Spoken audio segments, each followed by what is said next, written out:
It's time for Cookies and Crime. This is the story of Jackie Hernandez. Her story is one of the most documented and unsettling cases in the history of paranormal investigation.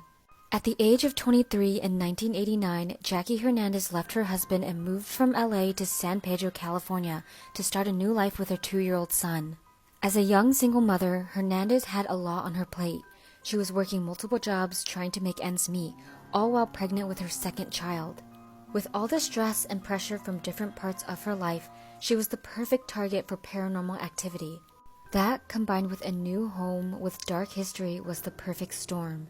In her new San Pedro home, she heard unexplainable sounds, such as a high-pitched screeching coming from inside her walls, or the shuffling of something moving around in the attic. After giving birth to her daughter Samantha, the hauntings didn't slow down. In fact, the weird occurrences grew exponentially more frightening. Once, while Hernandez was bringing in groceries, she noticed that her magnetic refrigerator letters spelled "Get the hell out." One night, while Hernandez and a friend were cooking, they saw several orbs of light float through the room. When Hernandez tried to take a picture, she saw the face of an emaciated old man staring at her through the window. She looked outside, and there was nobody there. In another instance, when Jackie went to check on her children in their room, she was instead greeted by a haggard old man sitting in the corner of the room staring back at her. His eyes were glowing and emotionless. Her neighbor suggested she get in touch with a paranormal investigator. Paranormal investigator Dr. Barry Taff and his team prioritized Jackie's case because children were involved. When his team came to the house for the first time, they were immediately greeted by a foul odor they could not locate.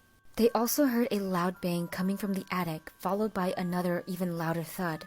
The banging was coming from the ceiling above her kitchen, where Jackie claimed to have seen a ghostly image of a severed head there before.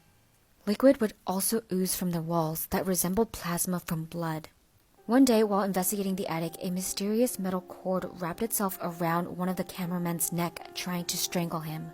Another photographer captured this moment on his camera, and you can find that photo on the internet. The cameraman never set foot in that house again. Jackie decided to move back in with her estranged husband. But then they broke up again, and that's when Jackie found out the house wasn't haunted, it was her. One day, while moving a TV into a shed with her neighbor, the unplugged TV came on, showing the old man from the house. That night, she heard pounding coming from the inside of the shed, just like the pounding from the attic. She called on paranormal investigator Dr. Barry Taff once again for his help. When they got there, none of their electric equipment would work, like their cameras and heat sensors. So they gave up on their normal investigative techniques and decided to use a Ouija board. And sorry, there's a part 2.